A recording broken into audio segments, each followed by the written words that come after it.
Sir, mutuo ba ka nga ang grado dili basihan para mas successful ang tao? Kana ang pangutana sa tong usa ka follower no naa sa taas. Sa atong tubag ana is yes. Oo naman, tinuod jud na siya nga ang grado dili basihan nga mas successful ang tao.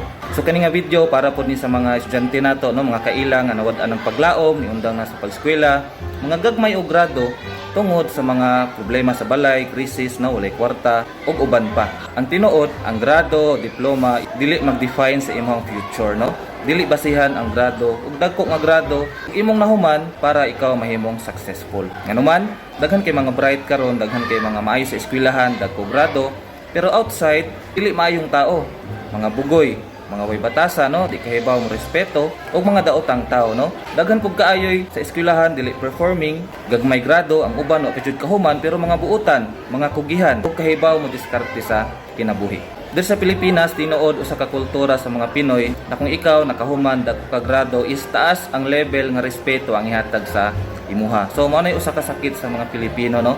Nag-base sila sa level of respect na ilang ihatag sa usa ka tao depende or base sa grado or nahuman sa usa ka tao. In which mao nay gitawag nga sad reality. Ang uban ang lockdown na no, ila nang pag-apakan tong mga may grado katong mga way nahuman. So disclaimer lang gihapon no sa tong video karon, kani nga video wala nato gipalayo ang mga bata, mga estudyante sa eskwelahan no. Ang pag-eskwela dili daotan, magamit nato na siya pero dili na siya basihan jud ang dagko nga grado imong diploma pag-eskwela para ma-successful sa kinabuhi. Hinumdumi permente nga ang tinuod nga eskwela magsugod sa gawa sa eskwelahan. Ang tinuod nga eskwela magsugod after nimo mahuman sa imong pag-eskwela sa eskwelahan. So ibot pasabot nato ana. Ang tinuod nga eskwela is kanang eskwela sa kinabuhi. So, kung ikaw gagmay grado karon, kung ikaw estudyante no, kung ikaw gina-lockdown, kung ikaw nakaundang ug wa kahuman, ayaw kabalaka. Ayaw lag undang sa pagpaningkamot sa kinabuhi.